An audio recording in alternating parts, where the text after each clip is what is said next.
Que Dieu soit béni. Je vous invite à faire une lecture on va faire quelques lectures ensemble si vous le voulez bien. On n'est pas très nombreux, donc on va prendre le temps de lire ensemble la parole de Dieu. Et je voudrais vous parler de Jésus qui sauve.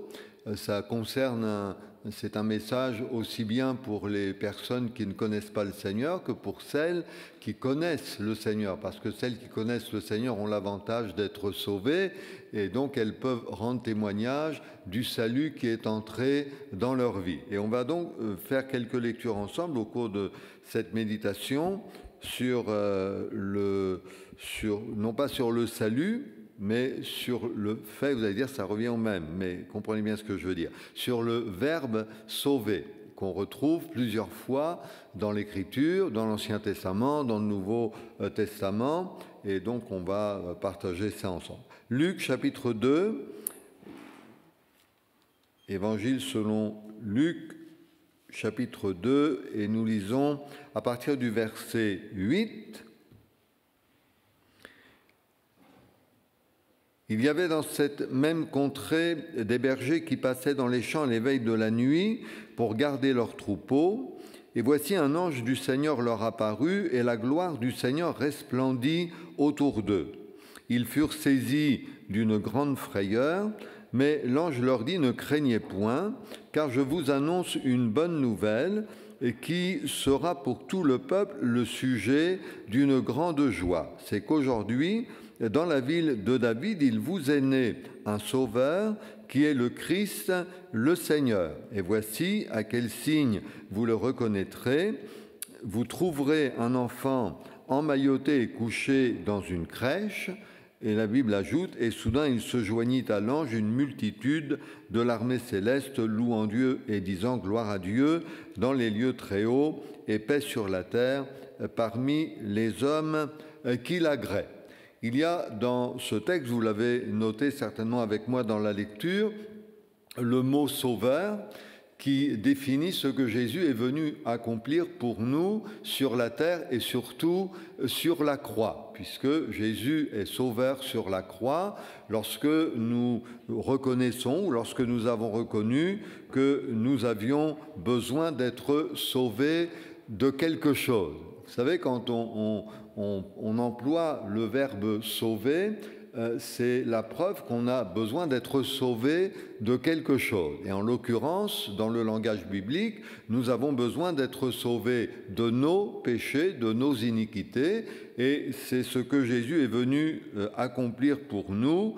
Et c'est le message, en fin de compte, que l'ange va annoncer, message de bonne nouvelle, c'est qu'aujourd'hui, dans la ville de David, il vous est né un sauveur qui est le Christ, le Seigneur. Le deuxième terme que nous trouvons dans ce passage de la Bible, c'est le terme Seigneur, parce que quand Jésus devient sauveur, par la suite, il devient Seigneur, c'est-à-dire qu'il règne dans notre vie, ou tout du moins il est appelé à régner dans notre vie, et on accepte Jésus comme sauveur, et on accepte Jésus comme celui qui est le Seigneur, qui règne sur nos vies, que son nom soit béni. Et vous savez que c'est le Sauveur que nous devons annoncer, c'est l'Évangile dont nous devons parler autour de nous, mais en annonçant l'Évangile, nous annonçons une personne, nous annonçons quelqu'un, nous annonçons un Sauveur. Et je dis souvent que le verset clé de toute l'Écriture que vous connaissez les uns et les autres, c'est Jean 3,16. « Dieu a tellement aimé le monde qu'il a donné son Fils unique, afin que quiconque croit en lui ne périsse pas, mais qu'il ait la vie éternelle, que le nom du Seigneur soit béni. » Nous allons lire ensemble, si vous le voulez bien, dans le livre des psaumes, au psaume 34, au psaume 34, et nous lisons au verset 18. Psaume 34, verset 18. Il est dit ceci: « Quand les justes crient, l'Éternel entend, et il les délivre de toute leur détresse.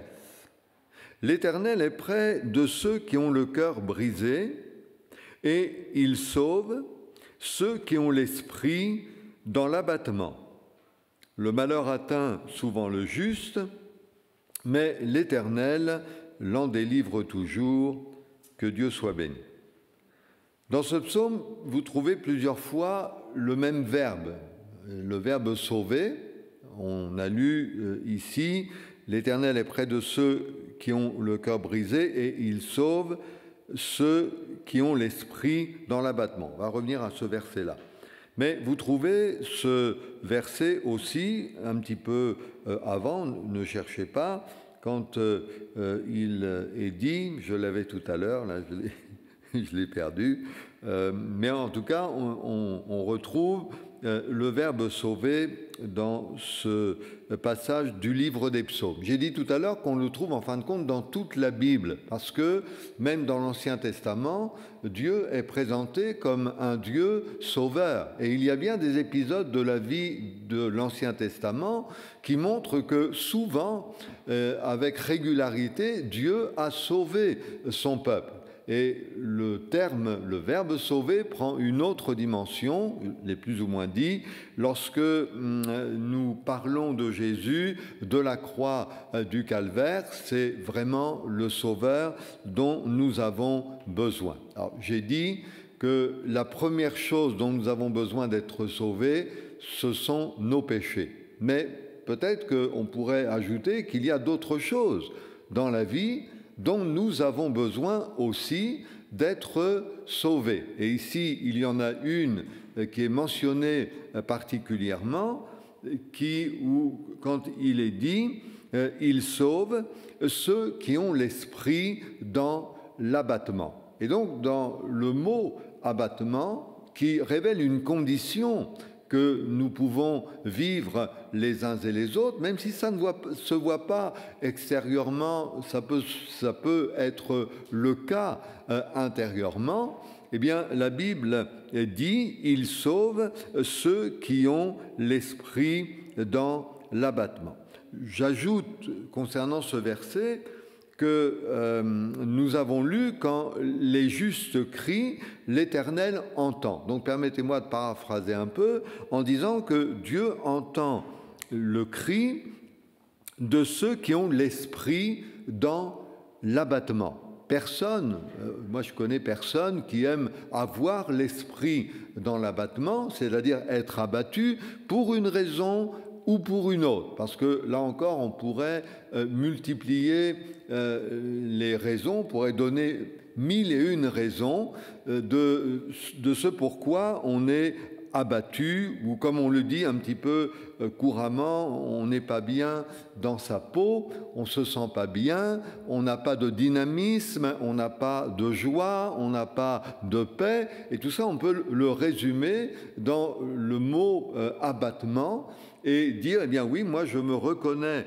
dans ce psaume, je suis quelqu'un qui vit dans l'abattement. D'ailleurs, si vous lisez le livre des psaumes, vous vous apercevrez souvent que le psalmiste, enfin, j'ai envie de dire les psalmistes, parce qu'il n'y a pas que David qui a écrit les psaumes, mais vous vous apercevrez que souvent il est fait mention de ces personnes qui ont l'âme abattue et donc qui ont besoin d'être secourues, besoin d'être relevées, besoin d'être sauvées, comme nous l'avons dit. Et il y a donc dans ce verset des Écritures une promesse qui est faite à n'importe qui, voire à n'importe quel moment, puisque dans cette réunion, le Seigneur est capable de sauver quelqu'un qui a l'esprit dans l'abattement, que son nom soit béni. Ça fait partie de la bonne nouvelle, en tout cas ça fait partie du message biblique. Si l'abattement fait partie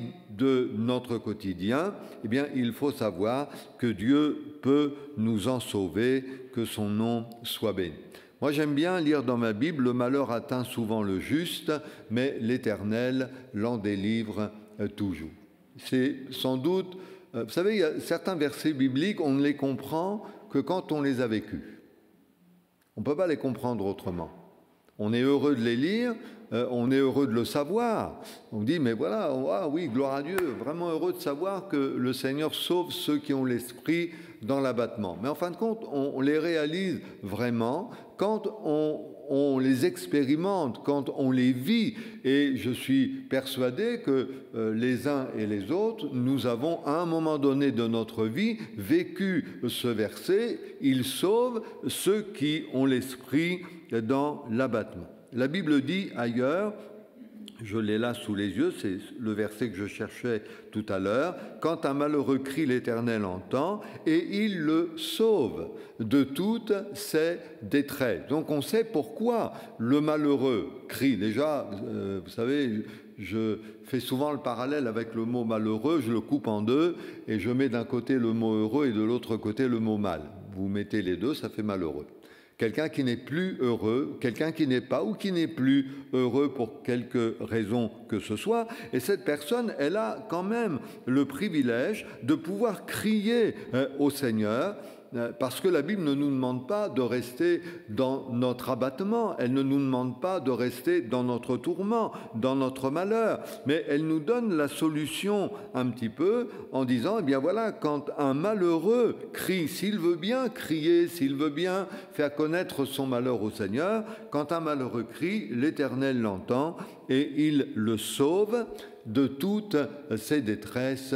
Que Dieu soit béni. Vous savez, quand on sauve quelqu'un de la noyade, bon, voilà, on a tout compris, quoi. Hein, on sauve quelqu'un d'une mort pratiquement certaine. Eh bien, c'est ce que le Seigneur veut faire avec chacun d'entre nous, que ce soit à cause des détresses, que ce soit à cause de l'abattement. L'Éternel est près de ceux qui ont le cœur brisé et il sauve ceux qui ont l'esprit dans l'abattement. Que Dieu soit béni. Amen. Je vous invite à lire dans l'Évangile selon Luc. Je vous ai dit qu'on ferait quelques lectures ensemble. Au Luc chapitre 19, on a parlé de ce passage il n'y a pas si longtemps. Quand je suis venu un dimanche, on a abordé l'histoire de Zachée et on a dit concernant Zachée, Luc chapitre 19, et on va simplement lire le verset 10, et après je vais revenir un peu sur l'histoire, mais le verset 10 résume l'histoire de Zachée lorsqu'il est dit « Car le Fils de l'homme est venu chercher et sauver ce qui était perdu ». Je ne sais pas si Zachée a bien retenu la leçon, parce que Jésus ne désigne pas Zachée, hein, si on lit cette histoire, à aucun moment il n'est dit que Jésus ait désigné Zachée comme étant un homme pécheur. Les autres, oui, disaient il est allé loger chez un homme pécheur, mais à aucun moment Jésus ne dit de Zachée qu'il est un homme pécheur. Si bien que quand Zachée entend Jésus dire « Il est venu chercher, le Fils de l'homme est venu chercher et sauver ce qui était perdu », soit Zachée s'est senti concerné, et ça a été le cas, soit il aurait pu ne pas se sentir concerné par ce message que le Seigneur était en train de lui adresser. Ce verset est propre à tout être humain. Et la mission de Jésus reste la même. Il est venu. Non pas il viendra, mais nous parlons d'une chose accomplie. Il est venu. Et on pourrait dire cet après-midi que Jésus a bien donné sa vie sur la croix. C'est une chose faite, c'est une chose accomplie. Et vous savez qu'une des dernières paroles que Jésus a prononcées sur la croix est celle-ci: tout est accompli. Mais tout est accompli pourquoi? Eh bien, tout est accompli pour que tu sois sauvé. Tout est accompli pour que tu sois pardonné. Jésus est venu chercher et sauver ce qui était perdu. Que Dieu soit béni. Ce qui est bien avec l'histoire de Zachée, c'est que avec Zachée, on a affaire à quelqu'un qui cherchait à voir qui était Jésus. Est-ce qu'on pourrait dire, mes frères et sœurs, amis, que Zachée cherchait à voir le Sauveur? Quand nous entendons parler de Jésus, cherchons à voir le Sauveur.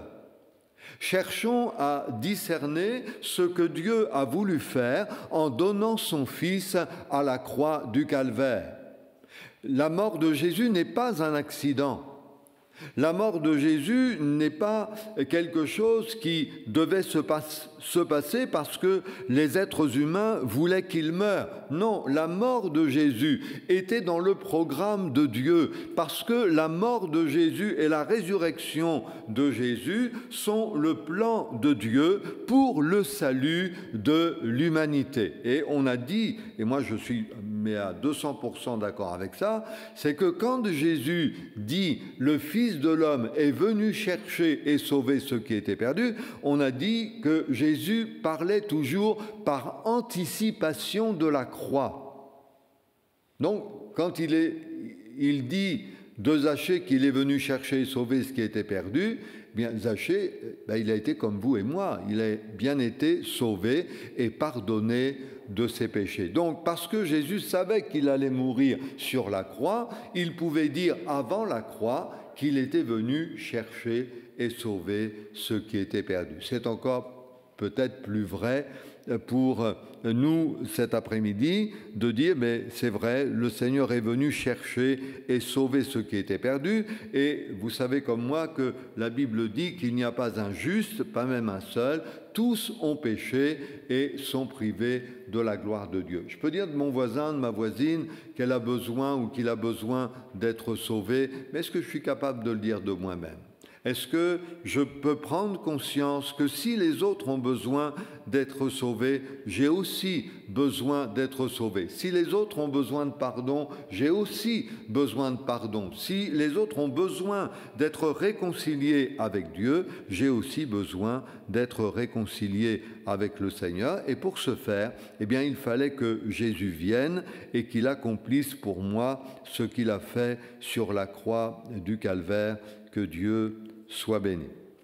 Dans l'Épître aux Hébreux, je vous propose de lire aussi un texte intéressant au chapitre 7 de l'Épître aux Hébreux. Si vous ne trouvez pas, ce n'est pas grave, vous m'écoutez, ce qui est pas mal non plus. Hébreux chapitre 7, verset 23, il est dit ceci: de plus, il y a eu des sacrificateurs en grand nombre parce que la mort les empêchait d'être permanents. Mais lui, Jésus, parce qu'il demeure éternellement, possède un sacerdoce qui n'est pas transmissible. C'est aussi pour cela qu'il peut sauver parfaitement ceux qui s'approchent de Dieu par lui, étant toujours vivants pour intercéder en leur faveur. Ce verset, le dernier que j'ai lu, est vraiment un verset d'actualité. Parce que nous ne croyons pas seulement au Christ du passé, mais nous croyons au Christ du présent. Et pour nous, le Christ du présent, c'est celui qui agit encore aujourd'hui. Et je pense que vous êtes comme moi, mes frères et sœurs, vous priez pour que le Seigneur agisse au milieu de nous. Amen, pour qu'il sauve. On ne veut pas se contenter de parler d'un sauveur, mais on veut voir les actions d'un sauveur. On n'a rien à imposer à Dieu. On n'a pas à dire au Seigneur, mais tu devrais, quoi, c'est toi le sauveur, tu devrais te manifester. Non, on n'a rien à revendiquer. Mais nous nous appuyons sur le fait que Christ est le sauveur. Et que notre monde a besoin d'être sauvé, que notre monde a besoin d'être pardonné. Donc ce qui nous intéresse, ce n'est pas ce que nous avons vécu dans le passé, ni ce que nous vivrons dans l'avenir. Ce qui nous intéresse, c'est ce que nous pouvons vivre dans le présent. Et l'auteur de l'Épître aux Hébreux, dont nous ne connaissons pas le nom, dit que puisqu'il est toujours vivant parce qu'il est ressuscité d'entre les morts, alors il peut sauver parfaitement ceux qui s'approchent de Dieu par lui, étant toujours vivant pour intercéder en leur faveur. Que Dieu soit béni. Moi, j'aime à croire que pendant que nous sommes dans cette réunion, Jésus prie pour nous à la droite du Père. Et là où l'Évangile est annoncé, que ce soit ici ou ailleurs, j'aime à penser que le Seigneur prie pour nous et qu'il prie pour que la parole de Dieu fasse son œuvre dans les cœurs, pour que la parole de Dieu touche les cœurs et que plusieurs personnes passent de la mort à la vie, des ténèbres à la lumière et de la puissance de Satan à Dieu. Que le nom du Seigneur soit béni. J'ai noté que Jésus peut sauver, mais qu'il peut sauver parfaitement. Ça rassure. Parce qu'on se dit que quand Dieu commence une œuvre quelque part, dans le cœur de quelqu'un, il va jusqu'au bout. Il le fait parfaitement. Et on ne doit pas douter du fait que Dieu fait les choses parfaitement, même en son temps. Nous, on voudrait souvent que ce soit comme ça et tout de suite. Mais Dieu peut faire les choses en son temps. Et les choses qu'il fait en son temps, gloire à Dieu, il les fait parfaitement. Quand vous regardez autour de vous, dehors, même si la nature est entachée, on va dire, par le mal, par le péché, mais quand on regarde autour de nous, quand on regarde la création, on dit mais c'est parfait. Oui ou non? Quelques degrés de plus ou quelques degrés de moins.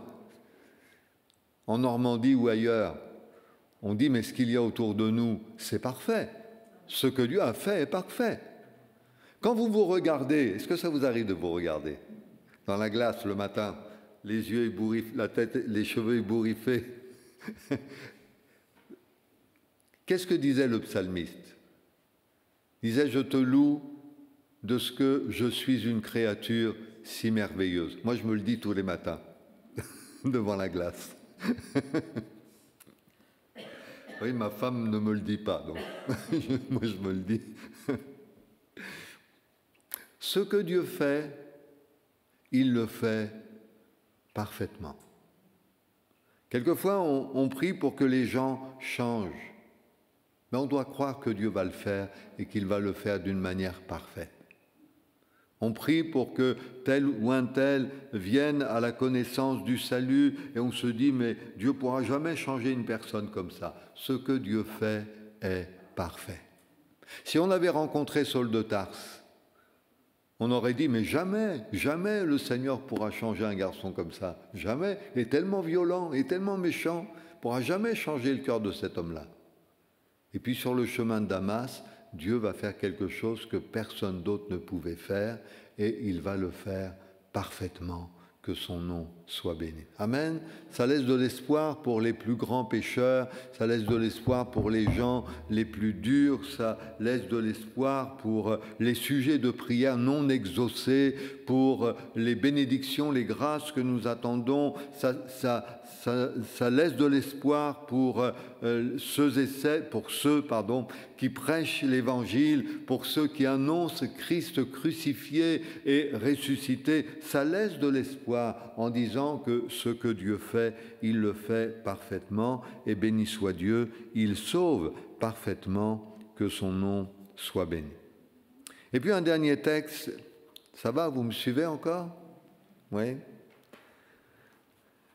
Dans Matthieu, chapitre 8, toujours sur la notion du Seigneur qui sauve. Matthieu, chapitre 8.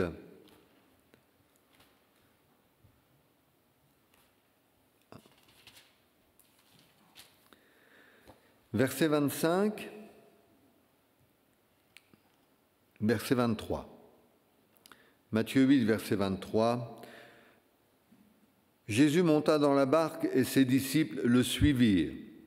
Et voici, il s'éleva sur la mer une si grande tempête que la barque était couverte par les flots, et lui, il dormait. Les disciples, s'étant approchés, le réveillèrent et dit, « Seigneur, sauve, nous périssons. » Il leur dit, « Pourquoi avez-vous peur, gens de peu de foi ?» Alors il se leva, menaça les vents et la mer, et il y eut un grand calme. Ces hommes furent saisis d'étonnement. « Quel est celui-ci, disait-il, à qui obéissent même les vents et la mer ?» Il doit y avoir dans ce passage de la Bible quelque chose qui nous serve de leçon, qui est en fin de compte une demande de la part des disciples, mais une demande très courte.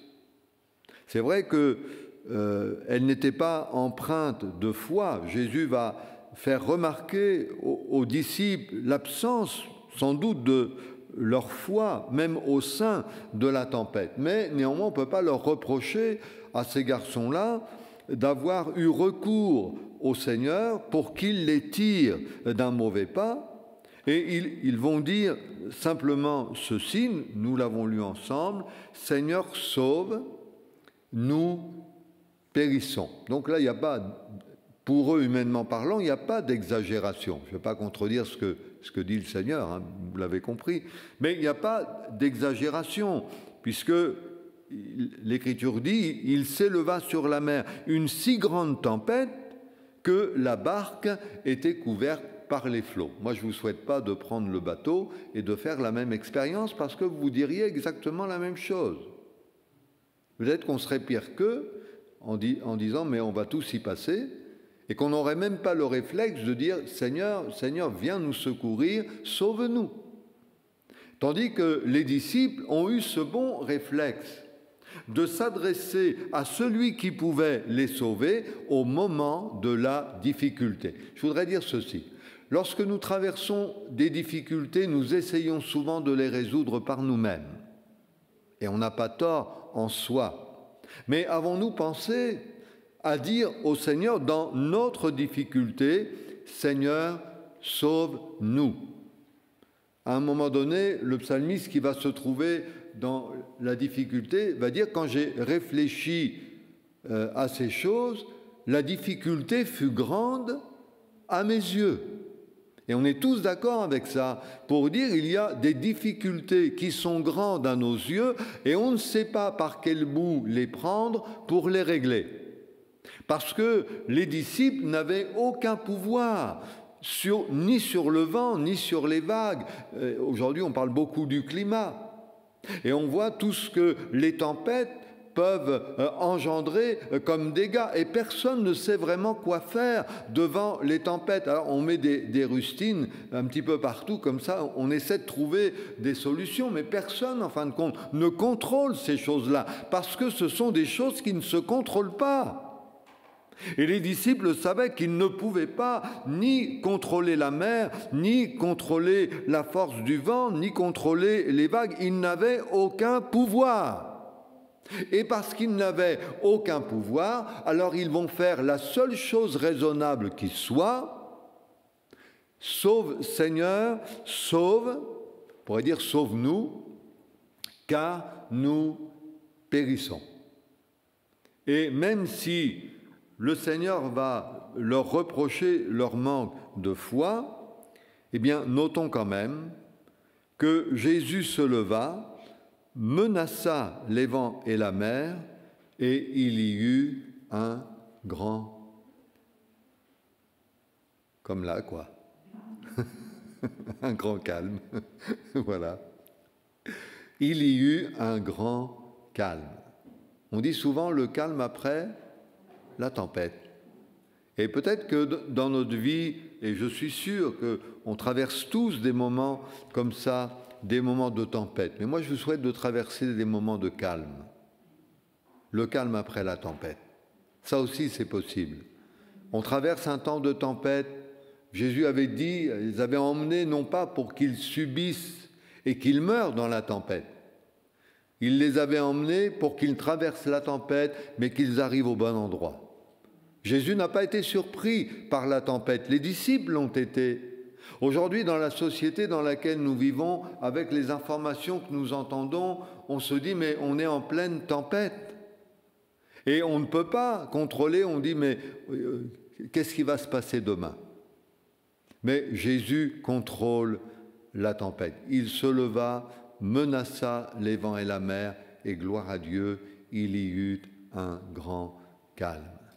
Mais pour qu'il y ait un grand calme, il a fallu que Jésus réponde à la sollicitation des disciples, « Sauve, car nous périssons ». Et en Jésus-Christ, eh bien, ils ont eu le Sauveur, celui qui est intervenu en leur faveur, comme il est intervenu en notre faveur et comme il interviendra en notre faveur si cet après-midi nous n'oublions pas que Jésus est notre Sauveur et pas seulement le Sauveur que nous avons rencontré le jour où nous avons été baptisés, où nous nous sommes engagés avec lui, mais celui qui, parce qu'il est encore vivant, peut nous sauver parfaitement de nos difficultés, de nos tourments, de notre abattement, peut nous sauver de toutes sortes de situations, que son nom soit béni. Amen. Est-ce qu'on peut prier le Seigneur ensemble, lui demander sa grâce, son aide, et si vous avez besoin particulièrement de l'aide du Seigneur, eh bien n'hésitez pas